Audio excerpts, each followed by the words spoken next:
Welcome to The Explainer. Today, we're zeroing in on one single idea that could totally flip how you think about your job, your money, and your future. And it's this. It's time to mind your own business. Okay, let's just jump right in.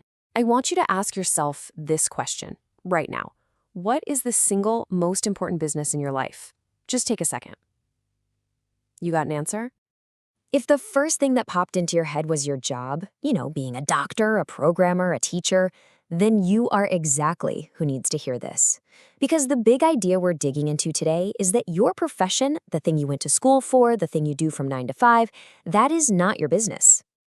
In fact, focusing only on your profession might be the very thing that's keeping you from building real wealth. So today, let's unpack the blueprint for how to start minding your own business. All right, first things first. We have to completely tear down this idea that our job is our main financial engine. And, there's this fantastic story that just illustrates this perfectly. So picture this. It's 1974. Ray Kroc, the guy who built the McDonald's empire, is talking to a room full of super smart MBA students. He asks them a simple question. And of course, they all start laughing, thinking, duh, you sell hamburgers. They thought it was a trick question. They were wrong. And boom, that one sentence changes everything.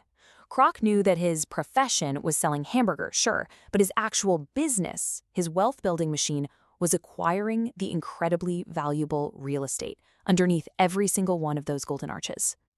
And the results of that mindset shift, they're just staggering. McDonald's isn't a fast food company. Not really. It's a real estate Goliath. Ray Kroc got rich because he was minding his real business, not just his job. So if just focusing on our profession isn't the key, why do so many of us do it? Why is that the path we're all taught? Well, according to the source material we're looking at, it's because it's all part of a huge financial trap. Okay, let's break this down. On one side, you've got your profession. That's what you study, it's your 9 to 5, it's what gives you a salary. But on the other side, you have your business, and that's all about what you own. That's your asset column. See, your profession pays the bills, but your business is what builds your wealth. So when you spend your whole life just minding your profession and totally ignoring your business, you're not actually working for yourself. No, you're working for 3 other masters who get paid before you do. First up, your employer.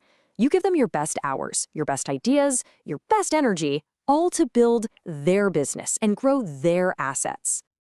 Next, the government. And they get paid first. No questions asked. Before that money even has a chance to hit your bank account, they have already taken their slice right off the top. And finally, with what's left, you work for the bank. That money goes right out the door to pay the mortgage, the car loan, the credit cards. So think about it. Your boss, the government, and the bank all get their cut before you even get a chance to build your own wealth. Okay, so that's the trap. Sounds a little bleak, right? But here's the good news. There is a way out. And the key is to understand what a true asset really is and then start acquiring them. Now, this is a super important distinction.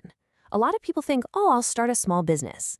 But if that business requires you to be there every single day to make $1, you haven't bought a business. You've just bought yourself another job, and probably a more stressful one.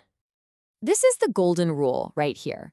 A true asset is a system that works for you. It's something that puts money in your pocket whether you're at the office or on a beach. It's making you money while you're on vacation, while you're with your kids, even while you're asleep. So let's get crystal clear on this, because it's where most of us get tripped up. Real assets put money in your pocket. Think stocks, rental properties, things that generate income. On the other side, you have liabilities. These are things that take money out of your pocket. Yeah, your car, that new phone, they're not assets, they're liabilities. Now, I know this can sound like a lot, but here's the best part. The blueprint to actually get started is incredibly simple. And no, you do not have to quit your job tomorrow. Let's walk through this. Step 1, and this is huge. Keep your day job. Your salary is the seed money for building your real business. Step 2, start thinking of every single dollar as a little employee. Your job is to send them out to work for you in your asset column. Step 3, get brutally honest with yourself. Look at your finances and stop calling things like your car an asset. And finally, step 4, buy what you love. If you're fascinated by real estate, start there. If you're a tech nerd, look at tech stocks. You'll stick with it if you're genuinely interested. And this is where it all comes together. This is the real payoff. This mindset completely changes the game when it comes to buying the nice things in life. It's the true difference between looking rich and being rich. All right, check this out. Say you want a luxury car. The typical way is to use your salary, maybe dip into savings, or worse, take on a huge loan. The car is now a massive liability. But the rich method, it's the complete opposite. You first build an asset that generates cash flow. Then you use the profit from that asset to buy the car. The car isn't a burden, it's a reward, paid for by your business. Let's make this real. There's this story about the author's wife, Kim. She wanted a new Mercedes. A pretty common goal, right? But instead of rushing out and buying it, she waited.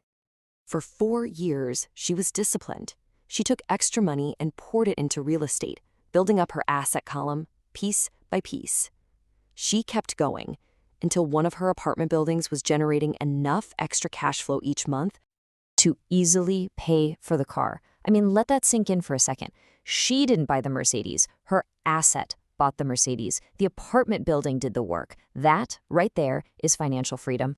So, your next paycheck is coming, and it represents a choice. Are you going to use it to buy another liability that just drains your wallet?